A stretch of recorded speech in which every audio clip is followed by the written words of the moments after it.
আচ্ছা, মূলত হয়েছে কি, আমরা বিসির রুমে গেছে, পুরো বিসির রুমে আমরা গিয়েছিলাম আমাদের কিছু 5 দফা দাবি নিয়ে, যে আমাদের সামনে অ্যাডমিশন হচ্ছে, সেক্ষেত্রে আমাদের সিট সংখ্যা কমানো এবং কিছু শিক্ষক নিয়োগ দেওয়া এবং আমাদের যে ফান্ডিংটা আলাদা একটা ফান্ডিং করার জন্য অন্তত এই বছরের জন্য, যেহেতু আমরা আলাদা হচ্ছি আলটিমেটলি। সো আমরা চাচ্ছিলাম যে এই বছরে আমাদের যে ফান্ডিংটা সেটা আলাদা হোক। এই জন্য আমরা তার রুমে গেছিলাম। তিনি খুব বাজে ব্যবহার করে আমাদের রুম থেকে বের করতে, আমাদের প্রতিনিধি যারা ছিলেন তাদের রুম থেকে বের করে দেওয়া। শুধু কি ঢাকা কলেজের ছাত্ররাই গেছিল না 7 কলেজের? 7 কলেজের প্রতিনিধিরা ছিল, আমাদের 7 কলেজের 7 জন প্রতিনিধি সেখানে ছিলেন। তো তিনি বললেন যে এত লোকজন তো এখানে সম্ভব না, 2 জন লোকজন আসুক। কিন্তু এই জিনিসটা আলটিমেটলি পসিবল না, কারণ 7 কলেজে 7 জন প্রতিনিধি মিনিমাম থাকবে।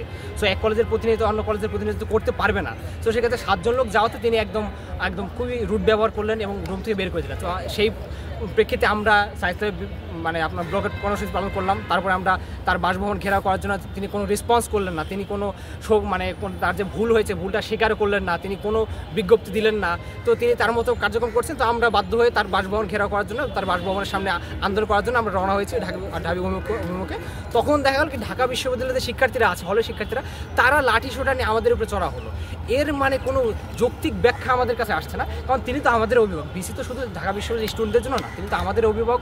আমরা একটা যৌক্তিক দাবি নিয়ে তার কাছে যেতেই পারি, আমরা যে কোনো দাবি নিয়ে তার বাসভবনের সামনে যেতেই পারি। ঢাকা বিশ্ববিদ্যালয়ের শিক্ষার্থীরা প্রতি সপ্তাহে তার সামনে বাসভবনের সামনে যাচ্ছে বিভিন্ন দাবি নিয়ে। সেক্ষেত্রে আমরা আমাদের একটা দাবি নিয়ে তার বাসভবনে যাচ্ছি, সেক্ষেত্রে ঢাকা বিশ্ববিদ্যালয়ের সাথে আমাদের সংঘর্ষের তো কোনো কারণ নেই।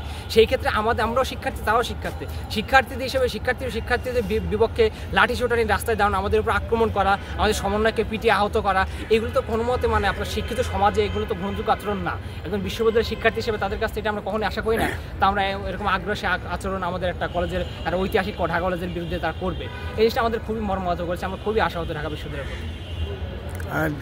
ঢাকা বিশ্ববিদ্যালয় ঢাকা কলেজকে তথা 7 কলেজকে বৈষম্য যে করছে, অর্থাৎ অবহেলা করছে, এটা হলো আপনাদের প্রধান ক্লেম। জি, ঢাকা বিশ্ববিদ্যালয়ে আমরা প্রতিটা ক্ষেত্রে আমরা নিষ্পেষিত হচ্ছি। আমরা একাডেমিক কাজ থেকে শুরু করে, আমরা ক্লাসগুলো থেকে শুরু করে, পরীক্ষা এবং খাতা দেখা থেকে শুরু করে যাবতীয় যে প্রতিটা সেক্টর আমাদের শিক্ষার আছে, সব জায়গা থেকে আমরা নিষ্পেষিত হচ্ছি, আমরা বৈষম্যের শিকার হচ্ছি। এই জন্য আমরা চাচ্ছি আলাদা একটা প্রশাসনিক কাঠামো নিয়ে, আলাদা একটা প্রশাসনিক কাঠামোতে আর ঢাবির থেকে আলাদা হতে।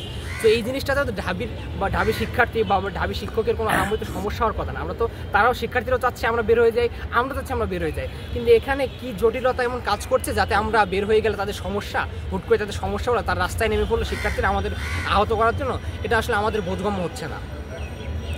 অরিজিনালি ঢাকা বিশ্ববিদ্যালয় আওতায় নেওয়া হয়েছিল এই কারণে যে লন্ডনে দেখবেন অক্সফোর্ড সহ অন্যান্য দেশের অনেকগুলো কলেজ থাকে তাদের আন্ডারে, সেই কলেজগুলো সেই রকম লন্ডনের সেই শিক্ষা ব্যবস্থা আদলে কিন্তু তৈরি করা হয়েছিল, কিন্তু আসলে সেভাবে ঢাকা বিশ্ববিদ্যালয় সেই সার্ভিস আপনাদেরকে দিচ্ছে না। যে আপনি দেখুন, আপনার ঢাকা বিশ্ববিদ্যালয়ে অলরেডি 40,000-এর মতো স্টুডেন্ট আছে। তাদের এই 40,000 স্টুডেন্ট মেকানিজম করার মতো ক্যাপাবিলিটি তাদের নাই। তাদের রেজিস্টার বিল্ডিংয়ে তাদের স্টুডেন্টরা সেবা পাচ্ছে না। সেখানে আপনি 1.5 লাখ স্টুডেন্ট, তাদের অতিরিক্ত প্রেশার দিলে তারাও এটা নিতে পারছে না। আমরা সেটা জানি যে তারা এটা নিতে পারছে না। এই জন্য আমরাও চাচ্ছি আলাদা হতে। তাদের শিক্ষার্থী যারা আছে, যারা শিক্ষা শুরু বন্ধু শুরু, তারাও চাচ্ছে যে আলাদা হতে। সো আমাদের এখানে একটা মিউচুয়াল ইন্টারেস্ট আমাদের আছে। আমরা বের হয়ে গেলে তাদের সুবিধা, আমাদেরও সুবিধা। সো এই ক্ষেত্রে হুট করে তারা যে রাস্তায় নেমে আমাদের প্রতি আক্রমণ করলো, এই জিনিসটা আসলে আমাদের বোধগম্য হচ্ছে না। তারা হুট করে আবার কেন এরকম দ্বিমুখী আচরণ এবং হিপোক্রেসির আচরণ তারা কেন করলো? আজকে আপনাদের কত 5 দফা দাবি পেশ করছেন? 6 দফা দাবি পেশ করা হয়েছে। 6 দফা দাবি পেশ করছেন। দাবিগুলো মোটামুটি একটু বলবেন কি? দাবিগুলো আমাদের মূলত ছিল, প্রথমত বিসির পদত্যাগ, বিসির যে আচরণ মানে কোনো নিঃস্বার্থ পদত্যাগ করতে হবে। এবং আমাদের যে দাবিগুলো পূর্বতে 5 দফা যে দাবিগুলো ছিল অ্যাডমিশন কেন্দ্রিক, যে আমাদের ভর্তি সিট কমাতে হবে, আসন কমাতে হবে ভর্তির, আমাদের যে পরীক্ষা কাটমার্ক সেটা ফেরত আনতে হবে, আমাদের শিক্ষক নিয়োগ, বেশি শিক্ষক নিয়োগ বাড়াতে হবে, আমাদের ক্লাসরুমের সংকট, এই সংকটগুলো নিরসন করতে হবে। মোটামুটি একজন শিক্ষার্থী হিসেবে আমরা যে ঢাকা কলেজে ভর্তি হয়েছে, আমাদের শিক্ষার যে পরিবেশটা, সেই পরিবেশটা দাবি করা আমাদের মূল ছিল এই লক্ষ্যটা, যে আমরা শিক্ষার যে পরিবেশটা সেটা ফেরত আনতে চাচ্ছি। এই দাবিতে এত সমস্যা, হয়তো প্রবলেমেটিক সিচুয়েশন ক্রিয়েট করে আমরা বুঝতে না এই জিনিসটা কেন হচ্ছে। এই আমলাটা যে একটা জটিলতা আমাদের দেখাচ্ছে, এই জিনিসটা কেন দেখাচ্ছে আমরা বুঝতেছি না। আমাদের অনেক সিনিয়র বলছে বা অনেকে বাইরের থেকে সাধারণ জনগণ বলছে যে ঢাবির একটা বিশাল বড় টাকার ফান্ডিং আমাদের থেকে আসে, তো এই জন্য তারা এই জিনিসটা করছে। এইটা তো আপনার একটা বিশ্ববিদ্যালয়, ঢাকা বিশ্ববিদ্যালয়, যারা বিশ্ববিদ্যালয় যা বাংলাদেশের রাষ্ট্রের সৃষ্টির সাথে জড়িত, এরকম একটা বিশ্ববিদ্যালয় আচরণ তো এটা হতে পারে না যে টাকার জন্য 7টা কলেজকে নিষ্পেষিত করবে, 7টা কলেজকে জোর করে তাদের আন্ডারে রাখবে, জোর করে তাদের থেকে টাকা নেবে, অ্যাডমিশনের নাম করে প্রতি বছর এতগুলো টাকা হারপ করে নেবে। এগুলো তো আসলে আমরা আশা করি না একটা বিশ্ববিদ্যালয় থেকে, বিশেষ করে ঢাকা বিশ্ববিদ্যালয় একটা ঐতিহ্যবাহী একটা প্রতিষ্ঠান থেকে আমরা জিনিসটা আশা করি না একদম। আপনারা কি কোনো রেসপন্স পেয়েছেন কোথাও থেকে? না, আমরা এখনও পর্যন্ত প্রশাসন থেকে কোনো রেসপন্স পাইনি। আমাদের 4 থেকে 6 ঘন্টা আলটিমেটাম দেওয়া হচ্ছে, এখন পর্যন্ত কোনো রেসপন্স পাইনি। মানে তারা এরকম জিনিসটা এরকমভাবে ডিলে করছে, তারা চাচ্ছে যে ছাত্রছাত্রীর মুখোমুখিও, তারা চাচ্ছে ঢাকা কলেজ এবং ঢাকা বিশ্ববিদ্যালয়ের সংঘর্ষ হোক, তারা চাচ্ছে না এটার কোনো সমাধান আসুক। সমাধান যদি আসার চেষ্টা থাকতো, তারা গতকাল রাত্রে একটা প্রেস বিজ্ঞপ্তি দিতে পারতো, তারা ক্ষমাটা আগিয়ে যেতে পারতো। তো এই যে রক্তারক্তি হলো, এই মাথা ফাটাফাটি হলো, এই যে হানাহানি হলো, এই সংঘর্ষ দুই প্রতিষ্ঠানের মাধ্যমে, ঢাকার ঐতিহ্যবাহী 2 প্রতিষ্ঠানের মধ্যে, এই জিনিসটা আমাদের অ্যাভয়েড করা পসিবল হতো তারা যদি দায়িত্বশীল আচরণ করতো।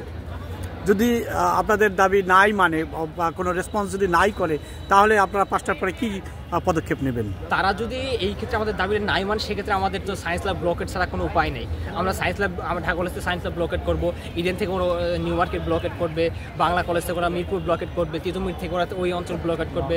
তো ঢাকার যে 7টা অঞ্চলে আমরা 7টা ক্যাম্পাস আছি, 7 জায়গাতে ঢাকা ব্লকেট করবো। তো আমরা জিনিসটা করতে চাচ্ছি না, আমরা চাচ্ছি না জনভোগান্তি করতে, কিন্তু আমরা বাধ্য হচ্ছি, কারণ আমাদের খুবই সোজাসাপটা দাবি, যৌক্তিক দাবি। এই দাবিগুলো না মানার আমাদের কোনো দিক দেখছে না, এই দাবিগুলো এই কারণে মানা হচ্ছে না। খুবই যৌক্তিক দাবি, মানা খুবই সোজা। তারা চাইলে আমাদের একটা আলাদা অবকাঠামো দিতে পারে, চাইলে আমাদের আলাদা প্রশাসনিক রূপ দিতে পারছে, কিন্তু তারা তাদের সদিচ্ছার অভাবে এই জিনিসটা করছে না। হাসনাত আবদুল্লাহ যে গতকাল রাত্রে পদক্ষেপ নিলেন, এগিয়ে আসলেন, সেক্ষেত্রে সেটা কেন হয়ে গেল? কি আপনাদের কারণে না? তার পদক্ষেপ যথেষ্ট বেশ ভালো ছিল, পুরান পদক্ষেপ ছিল। তিনি চেষ্টা করেছেন ঝামেলা মিটমাট করার জন্য, কিন্তু এখানে দেখা যায় যে ঢাকা বিশ্ববিদ্যালয়ের কিছু শিক্ষার্থী তার কথা মানেনি। ঢাকা বিশ্ববিদ্যালয়ের কিছু শিক্ষার্থী তাকে ভয়াবহ স্লোগান দিয়েছে এবং পুলিশ তাদের উপর টিয়ারশেল নিক্ষেপ করেছে। তারা যে আমাদের ঝামেলা থামানোর জন্য এসেছে, তাদের উপর টিয়ারশেল নিক্ষেপ করা হয়েছে। আমাদের সমন্বয়ক রাকিব ভাই, তাকে গুলি করা হয়েছে এবং তাকে মাথা ফাটানো হয়েছে, তিনি এখন নিউরো সায়েন্সে চিকিৎসাধীন আছেন। তো এই যে পুলিশের যে আগের যে 6 মাস আগে যে আগস্টে আমাদের যে অত্যাচার করেছে, সেই ধারাটা কিন্তু এখন অব্যাহত। পুলিশ কিন্তু আলটিমেটলি সংস্কার যে হওয়ার কথা, পুলিশের কিন্তু কোনো সংস্কার আমরা দেখতে পাচ্ছি না। পুলিশ আগেও এই আগ্রাসী আচরণ আমাদের উপর করেছে, এখন এই আগ্রাসী আচরণ আমাদের উপর করছে। বৈষম্যবিরোধী ছাত্র আন্দোলনের নেতৃবৃন্দ কি পরবর্তীতে আর যোগাযোগ করেনি আজকে আপনাদের সাথে? বৈষম্যবিরোধী ছাত্র আন্দোলনের বলতে আমাদের তো বৈষম্যবিরোধী ছাত্র আন্দোলন কমিটি আছে, আমাদের নেতাকর্মীরা চাচ্ছে এটা একটা সমাধান হোক, আলোচনার মাধ্যমে একটা সমাধান হোক। পুলিশের যে কাজ ছিল, পুলিশের কাজ ছিল যথেষ্ট নিন্দনীয় ছিল। আমাদের যে বর্তমান 6 দফা দাবি, সেই দাবির মধ্যে ছিল যে আমরা এই বর্তমান যে নিউ মার্কেট যে পুলিশের মানে দায়িত্বরত পুলিশ যারা রাকিব ভাইয়ের উপরে এরকম অত্যাচার করেছে, তাকে আহত করেছে, তাদের পদ থেকে একটা দাবি আমাদের আছে। তো আমরা চাচ্ছি পুলিশ বাহিনী যে এটা দায়িত্বশীল একটা আচরণ তারা করুক, আর মানবিক আচরণ অন্তত করুক, এই আশাটা আমরা তাদের কাছ থেকে করছি। ওকে, থ্যাংক ইউ।